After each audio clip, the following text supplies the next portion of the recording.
Have you ever stopped to think about why some leaders can make millions of people believe their words, even when those words are lies?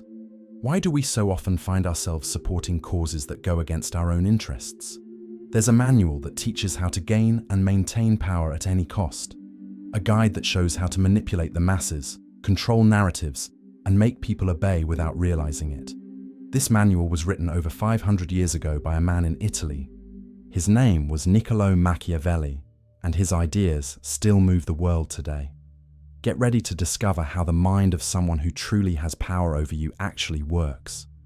Machiavelli was born in Florence in the year 1469, at a time when Italy was divided into small kingdoms that lived in constant warfare. As a diplomat, he witnessed firsthand the dirtiest political games in history. He saw betrayals, assassinations, false alliances, and broken promises.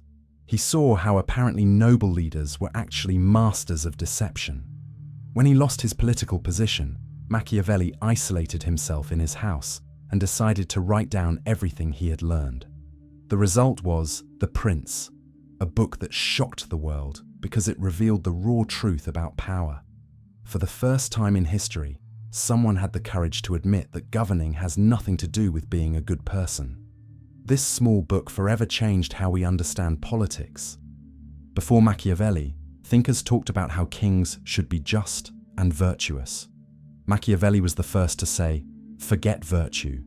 Let's talk about what actually works." And what works is putting power above any moral consideration. To understand how Machiavelli revolutionized political thinking, we need to forget everything we learned about right and wrong when it comes to governing. Machiavelli's most disturbing discovery was that common morality is a luxury that the powerful cannot afford. A ruler who tries to always be honest and just will be destroyed by those who have no such scruples. Machiavelli argued that the political world is governed by two main forces, virtù and fortuna. Virtù is not the moral virtue we know, but rather the ability to do whatever is necessary at the right moment. A Machiavellian leader must have enough virtue to dominate fortune, even if that means deceiving, threatening, or even eliminating their opponents. This cold logic may seem frightening, but Machiavelli wasn't inventing new rules. He was simply describing how power had always worked in practice. The difference is that for the first time, someone had the honesty to admit this publicly.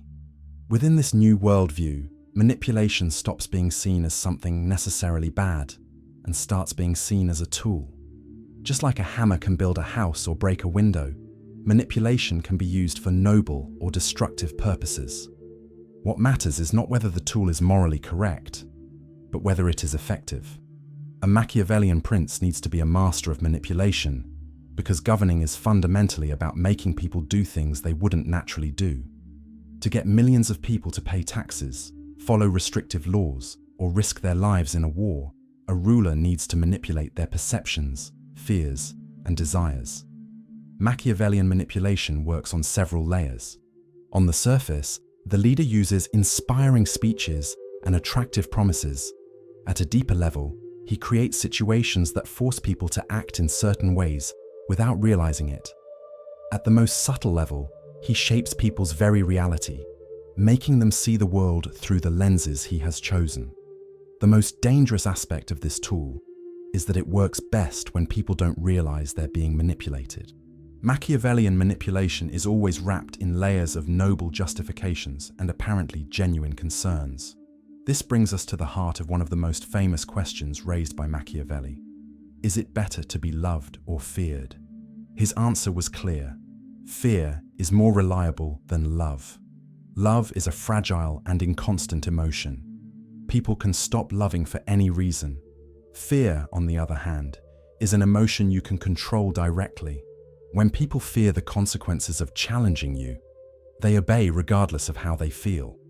But Machiavelli was more subtle than many people realize.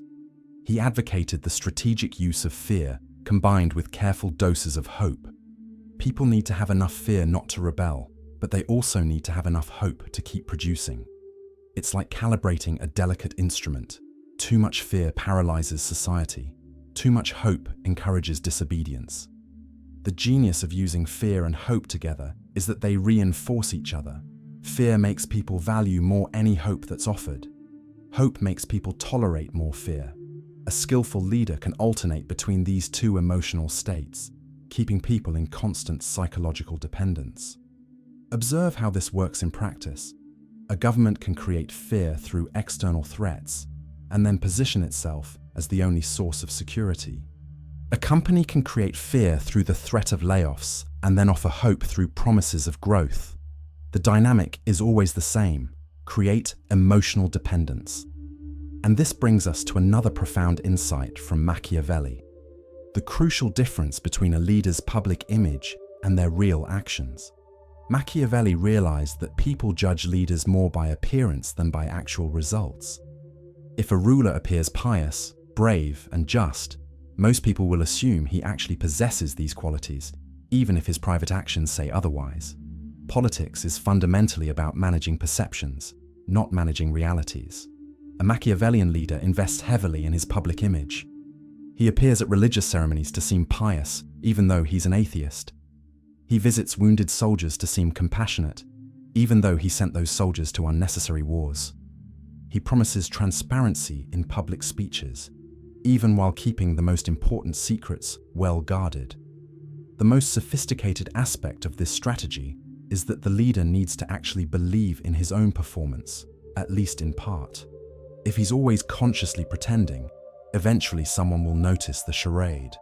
But if he can convince himself that he's doing what needs to be done for the common good, his performance will be much more convincing.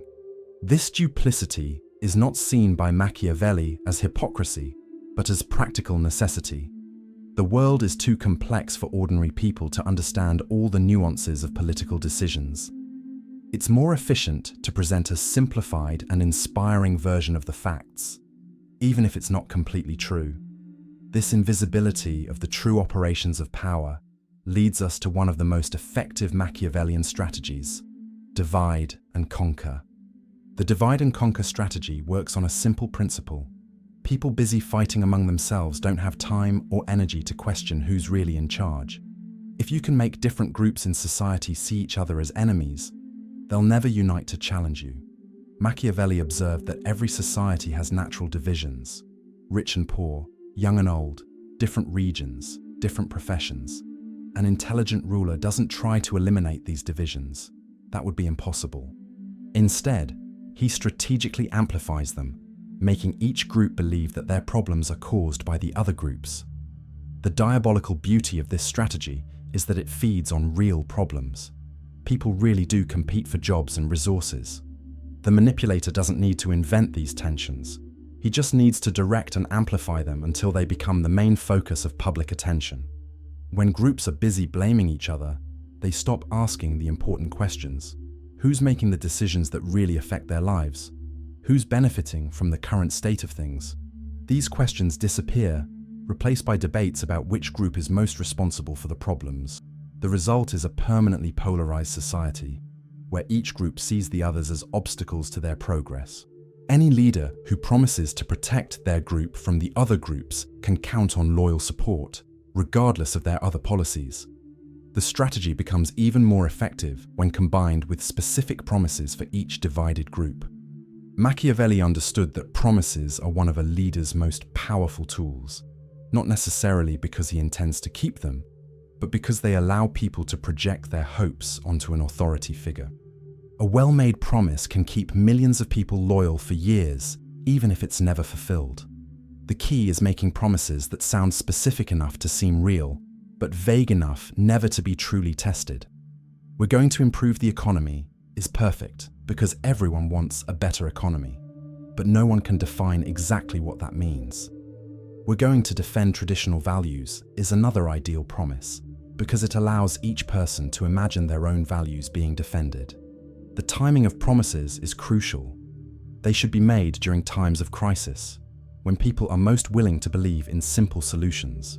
A promise made during an economic crisis will have much more impact than the same promise made during times of prosperity. Machiavelli also realized that the non-fulfillment of promises can be managed through expectation management. If a promise can't be kept, the leader can blame external obstacles, political opposition, unforeseen crises, sabotage by enemies. This way, the leader maintains his image of good intentions. Another sophisticated tactic is to fulfill small, visible promises while ignoring big ones. If you promise to reduce taxes and improve hospitals, you can make a small reduction in a specific tax and renovate one hospital in an important city. The media will cover these actions as promise fulfillment, even if the real impact is minimal. This dynamic only works because most people don't have time or resources to verify whether promises are being kept. They depend on other sources for this information. And this brings us to the importance of controlling the narrative. For Machiavelli, controlling how people understand reality is as important as controlling reality itself. If you can shape the stories people tell about what's happening, you can make them accept almost any situation. The power to define what success, failure, threat, or opportunity means is perhaps the greatest power of all. This narrative control works on multiple dimensions. At the most basic level, there's information control, which facts are disclosed, how they're presented. But at a deeper level, there's control of reference frames, how people should interpret these facts, what values they should use to judge them.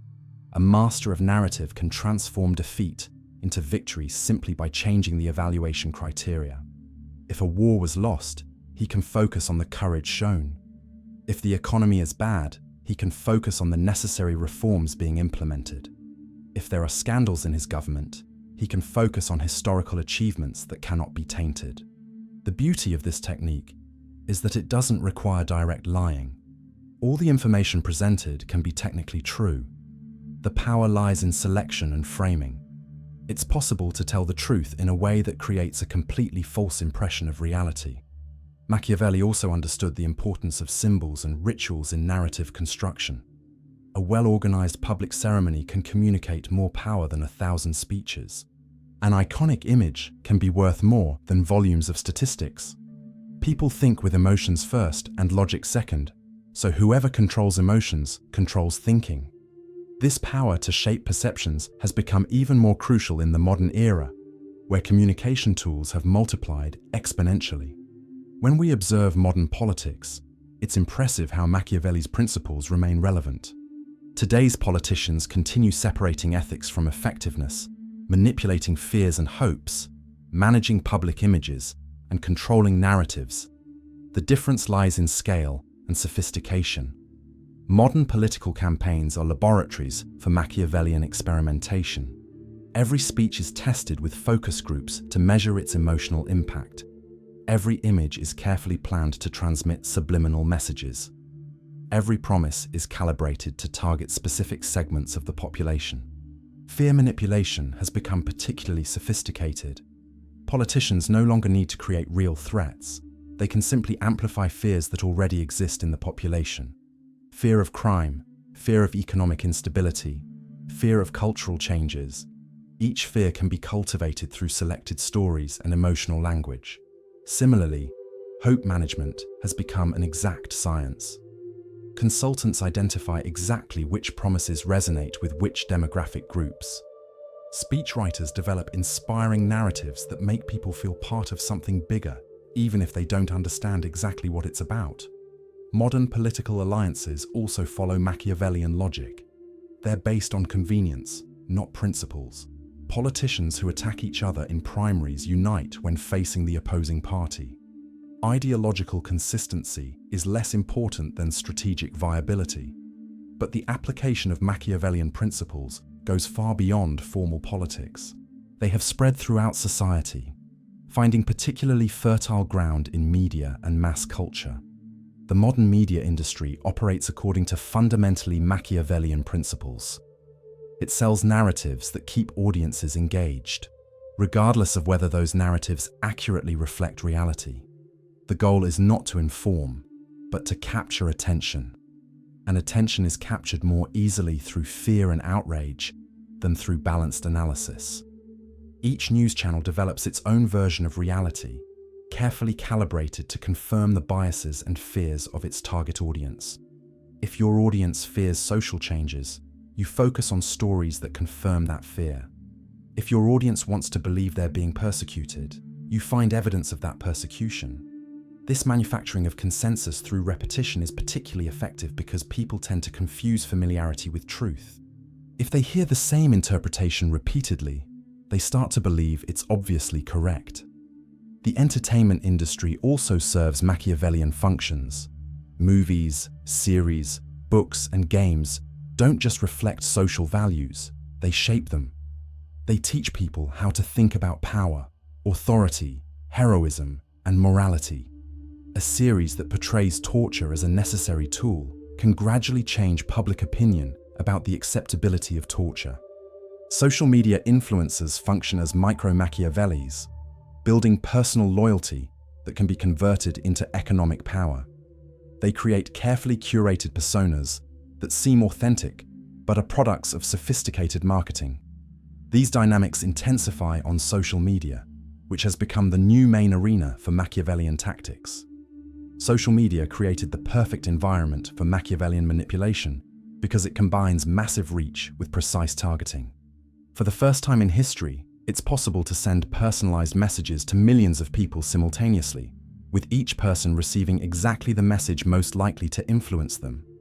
The algorithms that determine what we see are, essentially, automated psychological manipulation systems. They analyze our behavior to predict what kind of content will keep us engaged longer. The goal is not to show us what's most important, but what's most addictive. And content that provokes anger, fear, and outrage is more addictive than content that promotes reflection. This dynamic creates echo chambers where people are exposed primarily to information that confirms their existing beliefs. The algorithms actively filter out contradictory information because exposure to conflicting ideas can make people disengage from the platform.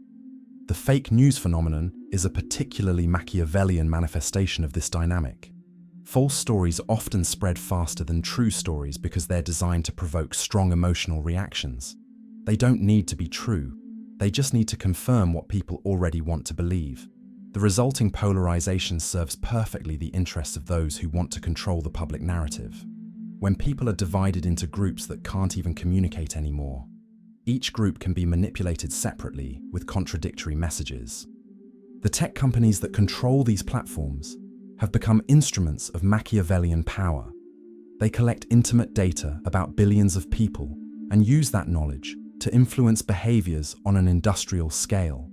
But perhaps the most concerning aspect is how this infrastructure exploits fundamental psychological vulnerabilities of human beings. One of Machiavelli's most disturbing discoveries was that most people not only accept being manipulated, but often actively seek out that manipulation. Our brains evolved to look for reliable leaders and follow authority, even when it goes against our interests. This ancestral programming becomes dangerous in a society where leaders are distant figures we only know through constructed images. The illusion of choice is particularly powerful. If you offer two carefully selected options, people feel empowered by choosing, even if both serve your interests. That's why democracies can be more easily manipulated than dictatorships. In a dictatorship, people know they're being controlled. In a democracy, they believe they're in control, so they lower their mental defenses. People also have psychological needs that make them vulnerable. Desire for certainty in a complex world, tendency to avoid information that contradicts their beliefs, and social pressure to conform with the group. Manipulators exploit these vulnerabilities by offering simple explanations, convenient interpretations, and a sense of belonging. These natural weaknesses become even more dangerous when combined with the power of language to shape thought without us realizing it. Machiavelli understood that words don't just describe reality, they create it. The way we talk about something determines how we think about it. Controlling language is a way of controlling thought and behavior on a large scale. This linguistic manipulation works primarily through framing, the conceptual framework we use to interpret information.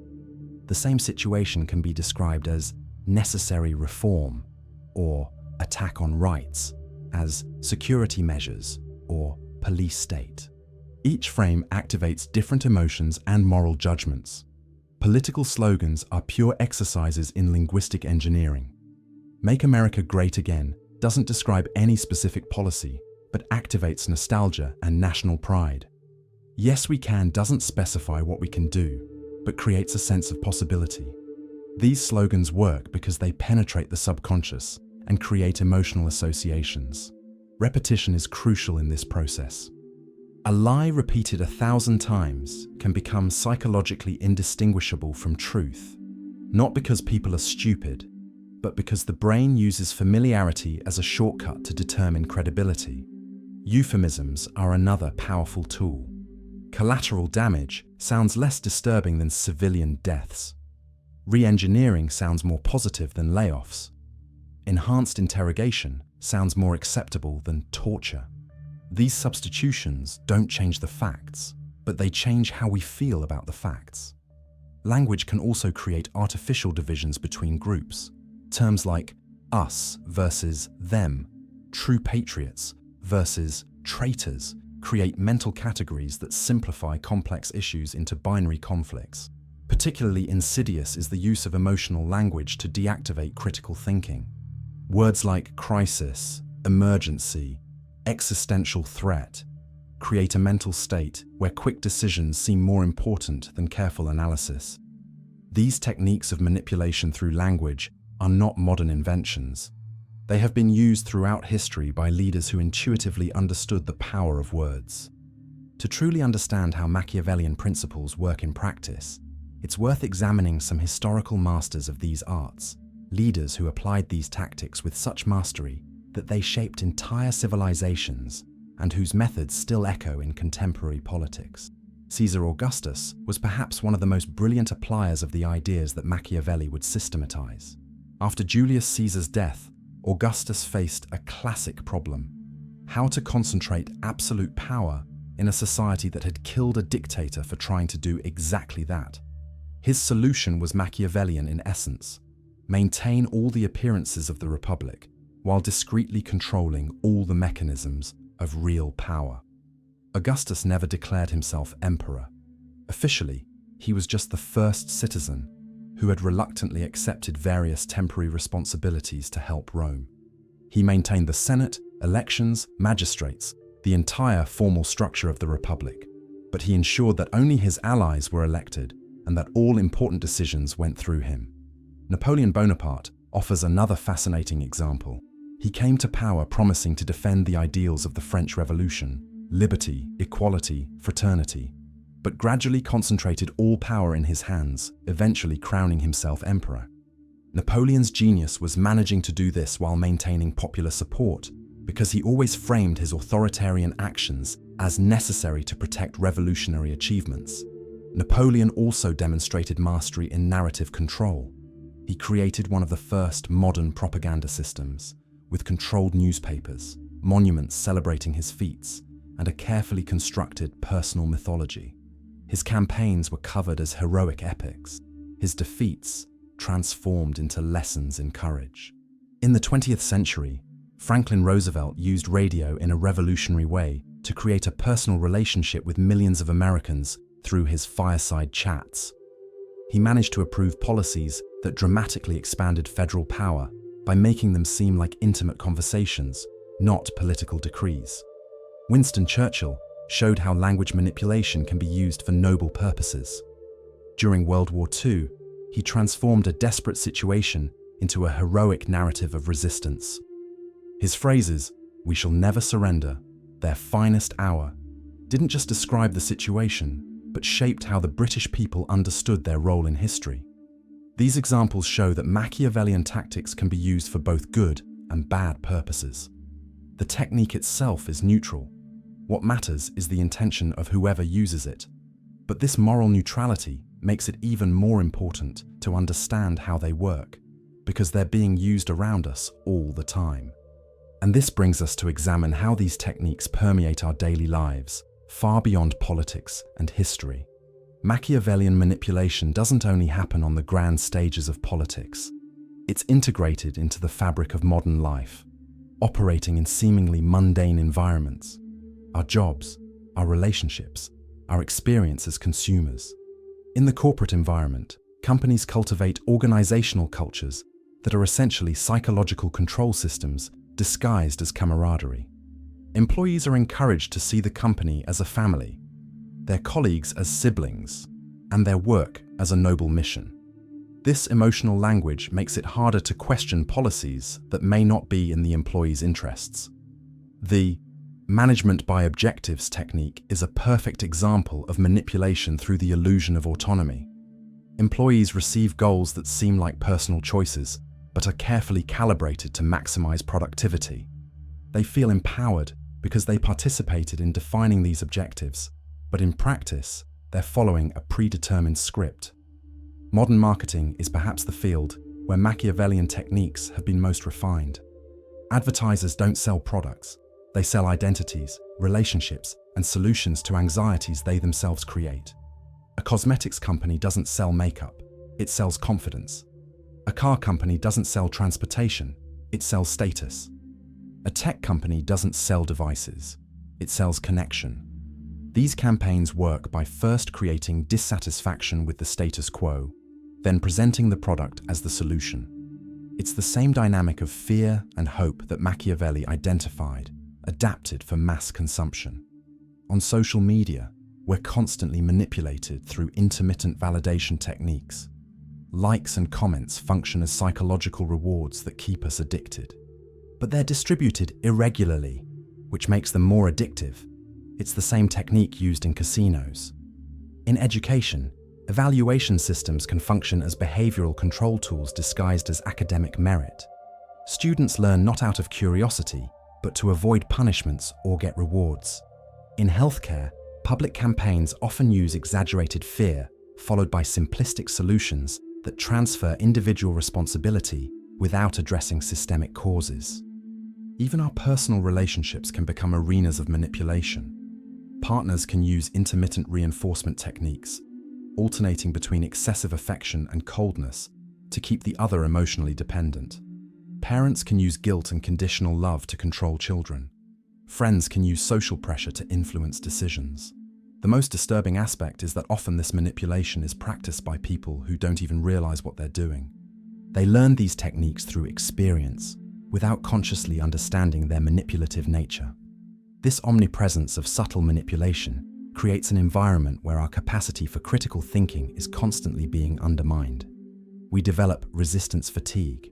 After being exposed to manipulation attempts all day, our capacity to maintain mental defenses becomes exhausted. Recognizing this reality shouldn't lead us to pessimism, but to preparation. Like an immune system that strengthens through controlled exposure, our resistance to manipulation can be developed through knowledge and practice. The first step in developing resistance to Machiavellian manipulation is learning to recognize its characteristic signs.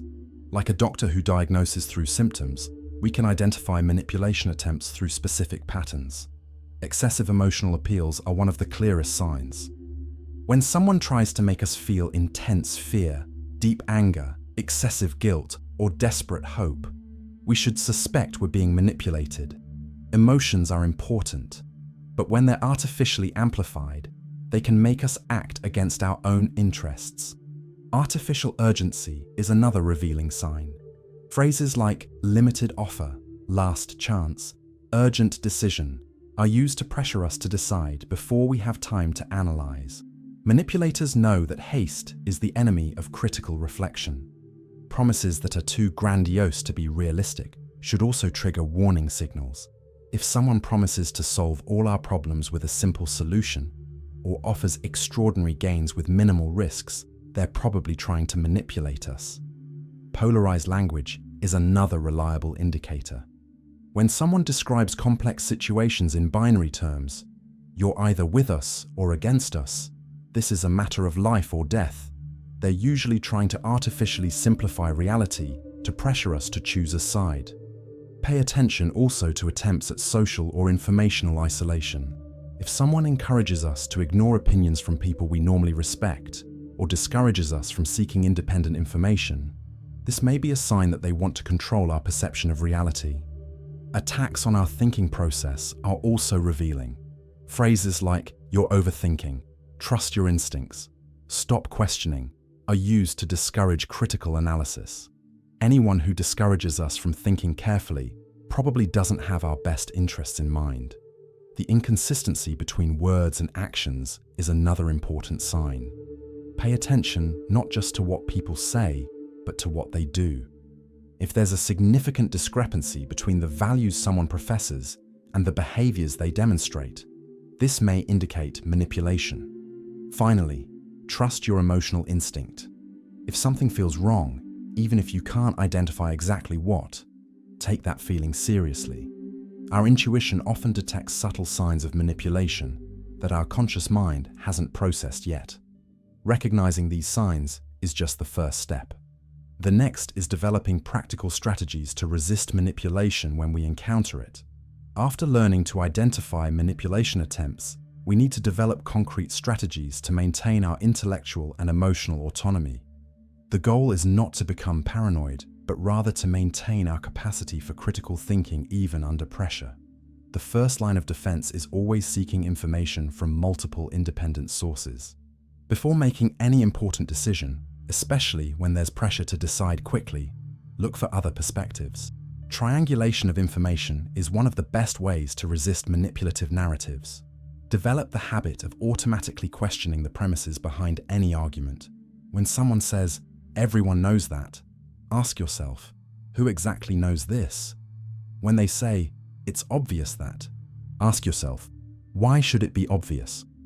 These simple questions can reveal manipulation disguised as common sense. Cultivate patience as an intellectual virtue. When you feel pressured to make a quick decision, stop and breathe. Say, "I need to think about this," or "I'll decide tomorrow."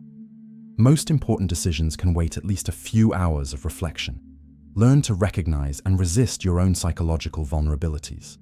We all have weak points, specific fears, intense desires, unmet emotional needs that make us more susceptible to manipulation.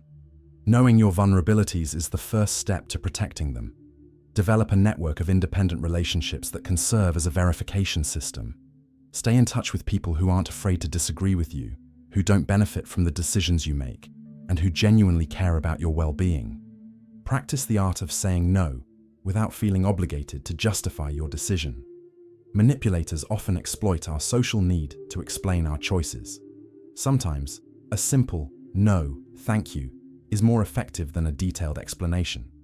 Stay informed about manipulation and persuasion techniques. The more you understand about how these techniques work, the less likely they are to work on you. Not to become a manipulator, but to develop intellectual immunity.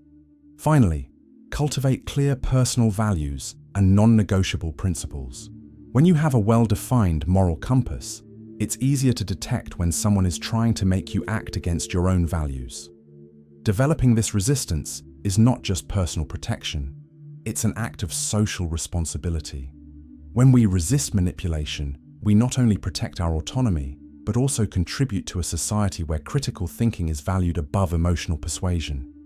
Understanding Machiavelli and his tactics shouldn't make us cynical, but free us to form more authentic relationships and participate more consciously in democratic processes. When we're not being secretly manipulated, we can consciously choose to cooperate. The true antidote to Machiavellian manipulation is not universal distrust, but critical consciousness combined with emotional wisdom. It's the ability to recognize when our fears and hopes are being exploited, while maintaining our capacity to feel appropriate fear and hope.